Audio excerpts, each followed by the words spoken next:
Thank you, Eva, for introduction.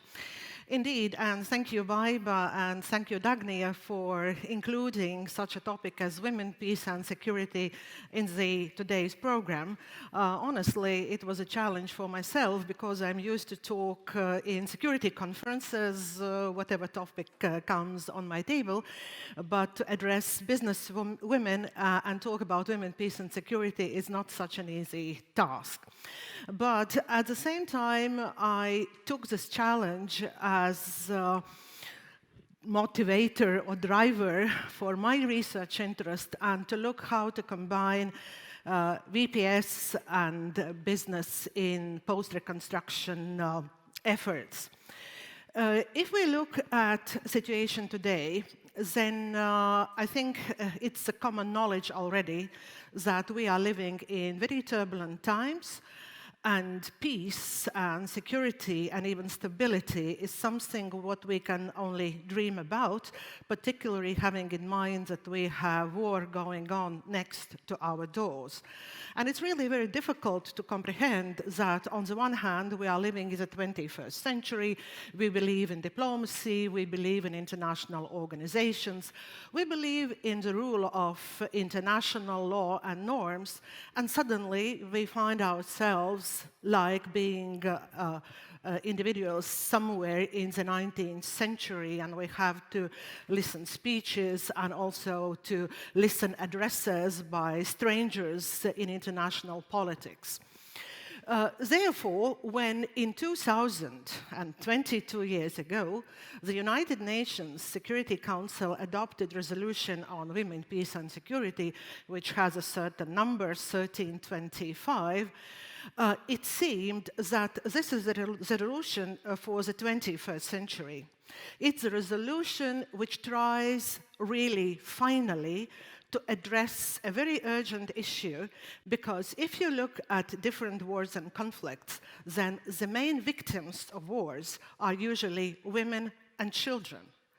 And if we recall, just a few weeks after 24th of February, how it looked in the central Riga, in the Congress Hall, actually these were mostly women and children who were searching for shelter in Latvia after the first attacks of Russia in Ukraine. So, therefore, this resolution was designed in a way that international community looks at those victims and tries to assist them, but more importantly, also to empower them, to bring new knowledge, experience, practical skills, not only how to survive in the conflict, but also how to reconstruct societies and countries after severe conflicts. And indeed, after this resolution was adopted in 2000, very many international organizations, by the way, also NATO and the European Union, which we are part of, they also adopted their documents on women, peace and security, inviting countries to draft their national strategies, and countries did it. Latvia as well has its first national plan on women, peace and security, which definitely needs more attention, and I hope that this conference, this summit, is one of those tools which probably disseminate knowledge on this program in our societies. But there were very different reasons why this resolution was adopted. I already mentioned the first one, which was related to the situation of victims and also empowerment. But then there was another very important aspect, and that's what Eva already mentioned. Just imagine for a second a shot or a photo from whatever media you imagine, which reports on international issues.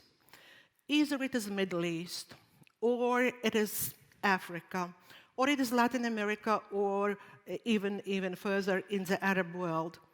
Can you just remember a single shot of peace negotiations with a woman being present in the room? As a secretary, maybe, but they are not participating in the peace process and peace negotiations. And if you look at the first burdens after the war is over, it's always on the shoulders of women. And particularly those countries which for a very long time are engaged in the conflict, they can share this experience. Ask a single Afghan woman how they survived, this is how they are surviving, and how they are participating in peace processes. Of course, they are not there, but when it comes to resilience, when it comes to building family life, restoring houses, restoring their small micro businesses, it's mostly on their shoulder. Another very important point is that we are not talking sufficiently and doing sufficiently in the sphere of empowerment of women. And on the one hand, it's a philosophical concept, so we can understand empowerment in very different ways. But it's not like individual empowers herself, sitting at home and thinking, oh, probably tomorrow I will be more empowered than yesterday. It doesn't work that way. But what is important is that such leaders as you are here in this room, with your knowledge, with your experience, you become drivers of empowerment of women who really care about stability, security, and prosperity in your country, but more importantly, probably in those countries where women need such driving force for their empowerment. We are now 22 years after a VPS was adopted by Security Council. Can we say that the business is on the right track? Definitely not.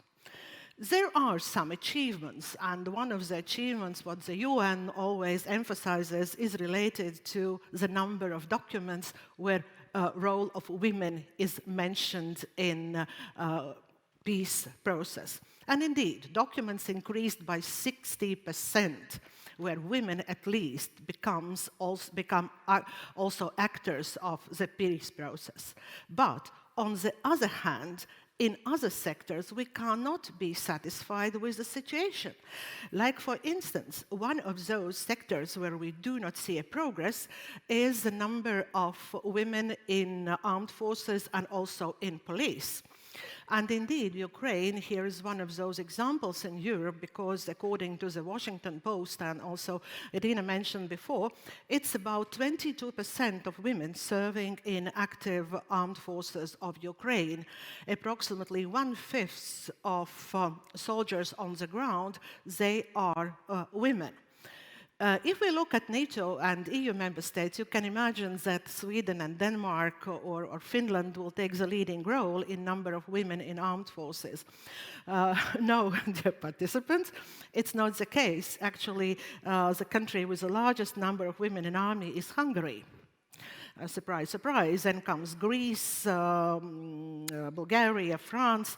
Latvia is somewhere in the middle. We have 17% of women in army. But by the way, Denmark has only 8% of women in the army. Estonia, only 10%.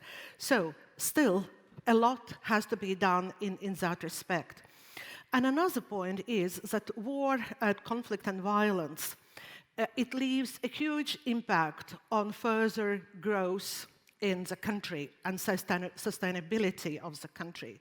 There are a lot of gaps already existing, but if the country is involved in the conflict, then those gaps are only growing bigger and bigger.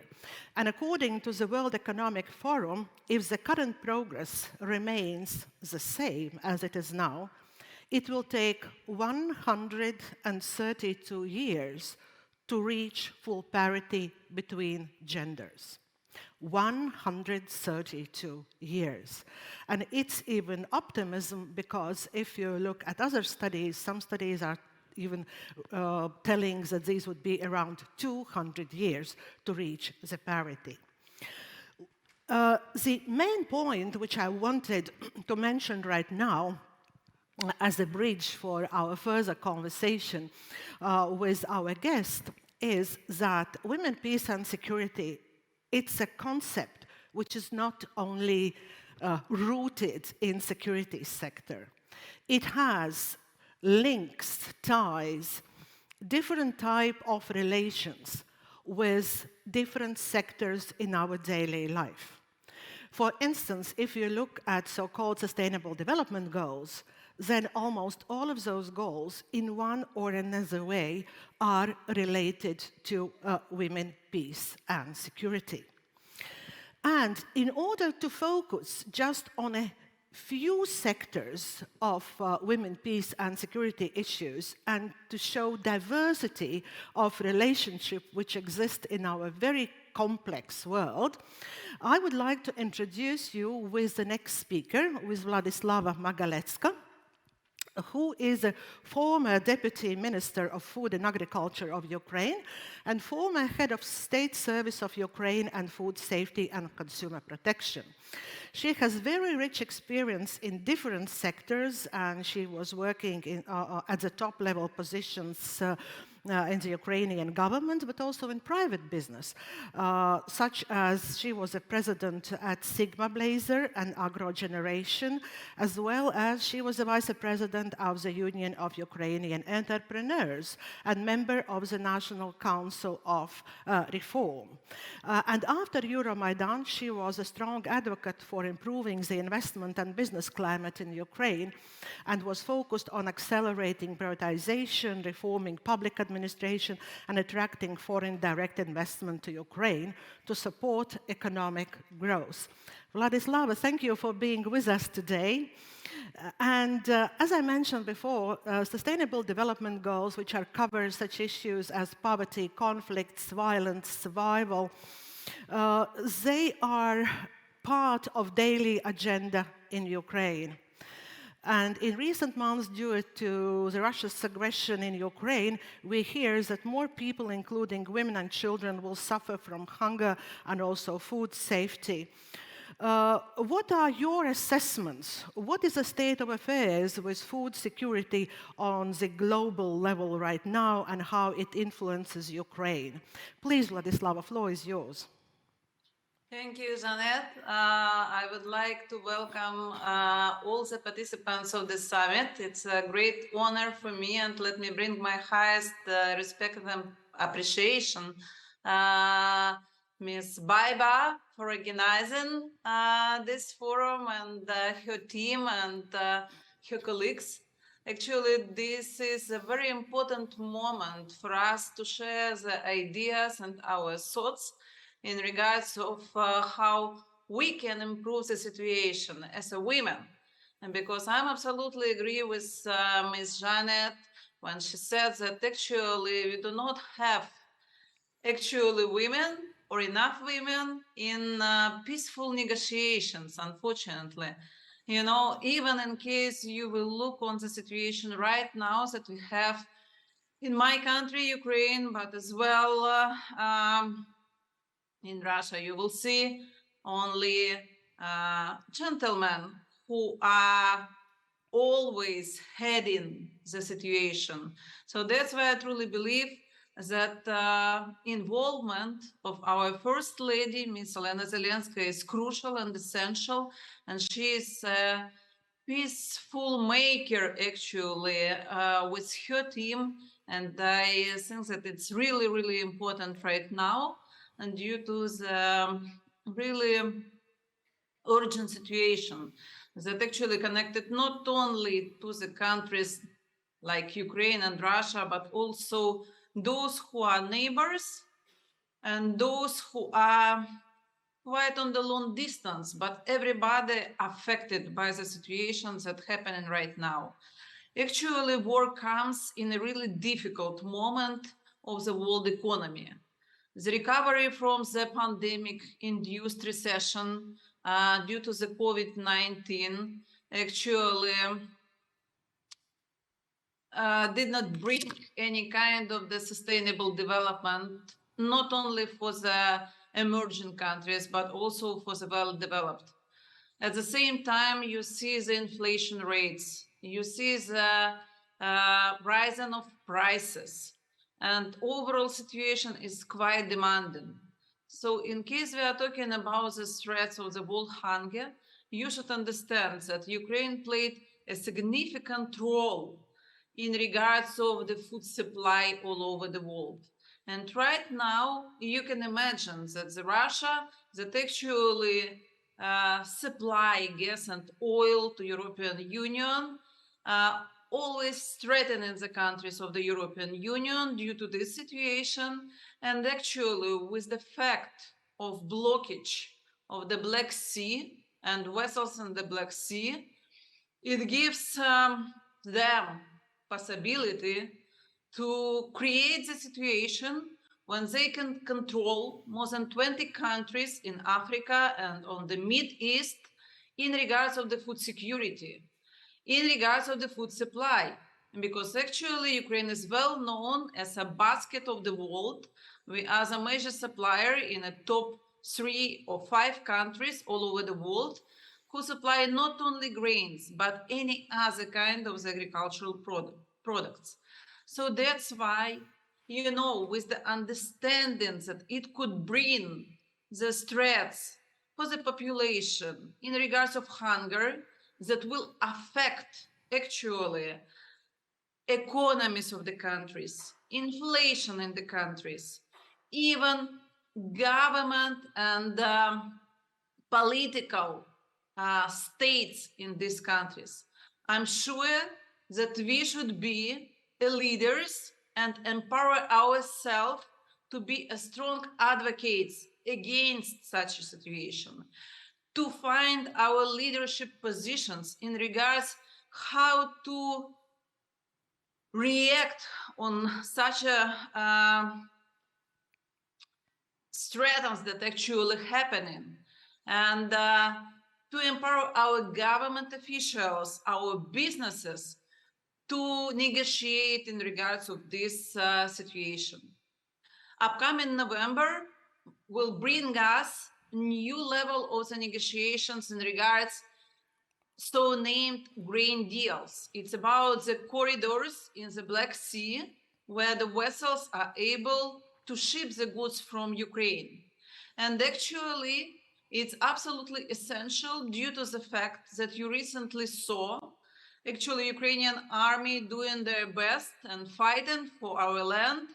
And we have significant results thanks for all world support, thanks for the support you provided us as a country and other countries.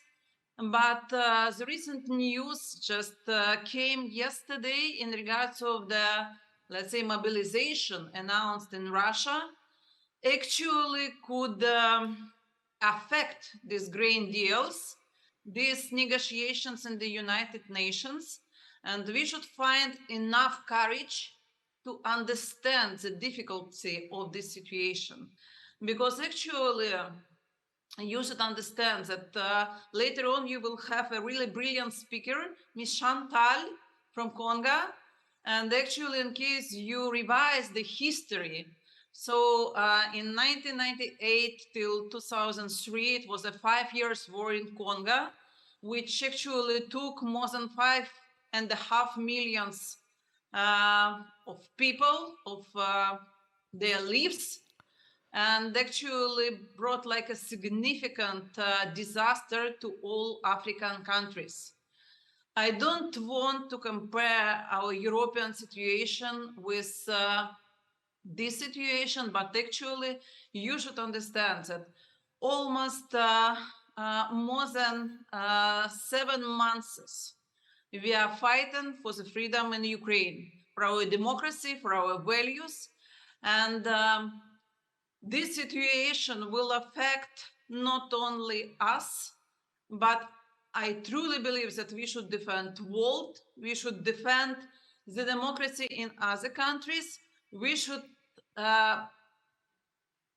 find our courage to be strong and to present our pure vision that we do understand that the war is always ups and downs, but I truly believe that actually with the women empowerment, we should influence upcoming negotiations, we should influence upcoming even war situation, and strongly demand peace as soon as possible. Thank you, Vladyslava. Indeed, you mentioned the relevance of grain deal in international politics. And with grain deal, Ukraine becomes the central country in assisting particularly Africa in providing food and also peace and security for families, for women and children. You very rightly mentioned that it's not only the deal between Ukraine and Russia with participation of the United Nations in those negotiations, but it is also a very relevant policy element of the European Union, because the EU's development policy, which is addressing stability, peace and prosperity, or stability to be more precise, in Africa, it depends on food supplies and food safety in this region. And having in mind the complexity of this issue, what business sector could contribute to improvement of this grain deal or minimizing effects of grain deal used by Russia? Is there space for the Baltic business to be engaged and to assist in solving this situation? Vladyslava, what would be your take on this? Thank you very much, Janet. Actually, you don't understand that right now, due to the situation with the global warming, luckily or unfortunately, the Baltic Sea is available for the logistics almost all year long. I mean, for the last 3 years, the Baltic Sea did not freeze so much, so it gives ability for the vessels to go all year long to any kind of the directions. What is highly needed is actually financial support from the governments and also banks and insurance companies to improve the infrastructure and logistical situation on the port facilities, and gives like a plan B, because plan B for logistics is absolutely crucial. And I highly demand all the women connected to our summit, in case they're engaged in the government official negotiations or banking sector or insurance companies, to strongly put attention on this, because actually having in mind that the situation in Russia could change somehow, maybe upcoming years, but still no one knows what will be results in 5 years, in 10 years, in 20 years. You'll never know, because the situations that happened in Ukraine in 2014 and for the last 8 years, unfortunately, didn't give us pure understanding about the safe future for our next generations. So that's why we should have a plan B in infrastructure to avoid such a situation when you're always underneath the threat of hunger or blockage of the sea. So that's why all kinds of the facilities connected to the railroads, to the port facilities, to the grain terminals, loading and unloading machines, and availability to have this plan B crossroads through Baltic Sea would be highly demanded and efficient. So that's why I'm sure that the European Union and Baltic countries should pay the highest attention to these needs, and actually to bring this to the world, because it could be like a, let's say, second Black Sea. I do hope, but more important for us to have this, as I said, it's not like a recovery plan. It's like a plan B for the world security food supply. Thank you very much. I think this is one of those conclusions which you could take from your comments, what ladies sitting in this room could take back home to their companies and to discuss with their counterparts. So logistics and insurance companies could be engaged in this plan B, at least trying to draft this plan B. And you see, again, security, food safety, climate change comes together and creates new opportunities, even despite the fact that this opportunity is arising from conflict and war situation.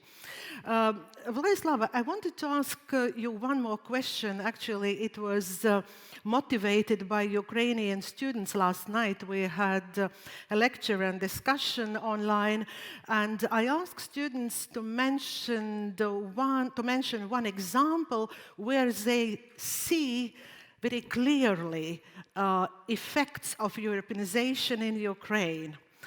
And almost all of them mentioned digitalization, and they are very proud of the high level of digitalization of the country. But digitalization, of course, comes with side effects, with cyber attacks, about building cyber resilience, if we could call it that way. So what do you see how women are placed in this business? And is digitalization also looked through the lens of security issue? Please, Vladyslava. Thank you. Actually, I am a real example of this situation. I will tell you why. I'm PhD in cybernetics. It's actually data information technology and programming. And I should say that when I entered the Kiev State University, the most oldest, the most famous university, not only in Ukraine, but also in the world, actually, it was only 5 students among 100 other students who were women, together with me.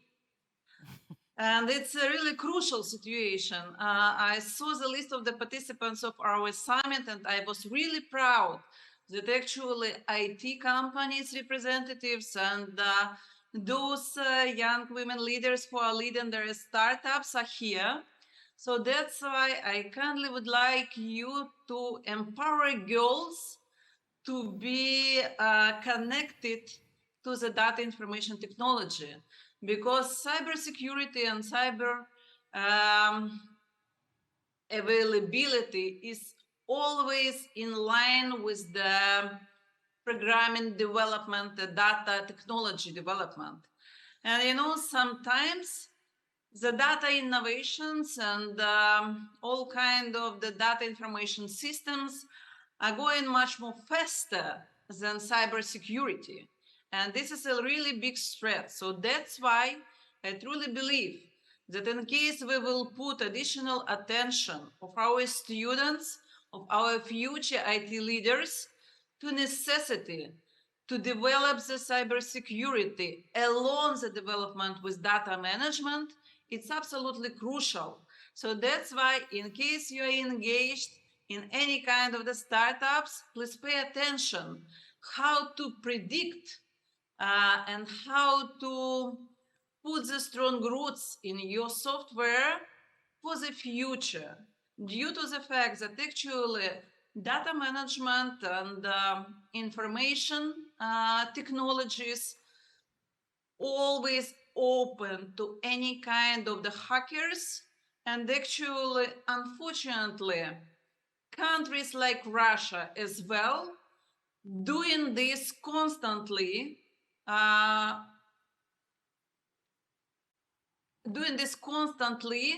to other kind of the governments, their software, and so on. In Ukraine, yes, we have one of the most brightest digital solutions. Actually, we have the strongest government platform named DIA. We have extremely developed banking system, absolutely light, absolutely customer friendly, absolutely well developed. Ukraine is well known not only by the green expert, but also like one of the most famous countries in the world due to the information technology.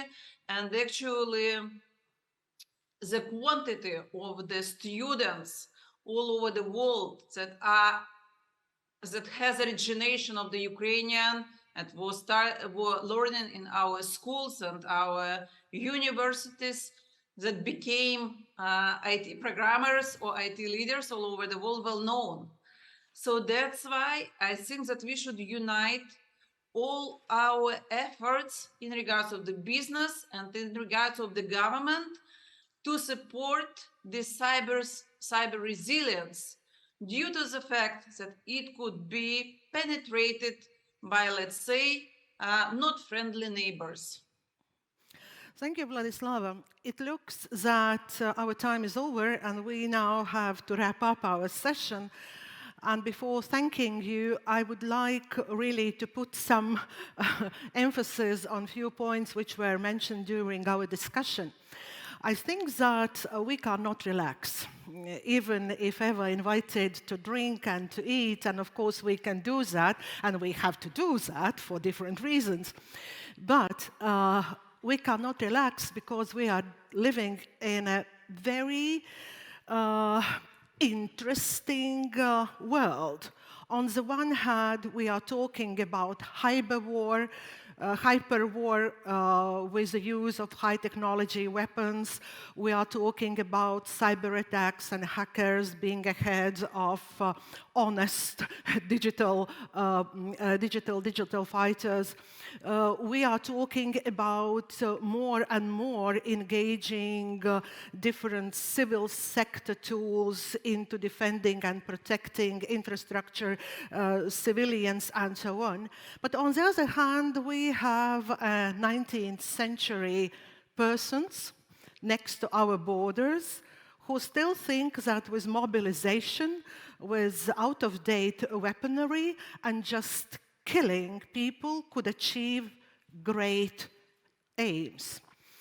And how to surf through those so different types of thinking. How to surf through so different approaches, different capabilities. And here, I think that there is no other tool as knowledge. Because knowledge provides us with capacity to act. And in the concept of women, peace, and security, as I mentioned before, education and empowerment, it's exactly what ensures capacity to act. And we will try to do it together in order to help you and your country, Vladyslava, to get through and to get out of this terrible war as soon as possible, but also to help other countries which would like to reach prosperity, stability, and peace. So thank you, Vladyslava, and thank you, and please join me in a round of applause. Thank you. Thank you very much.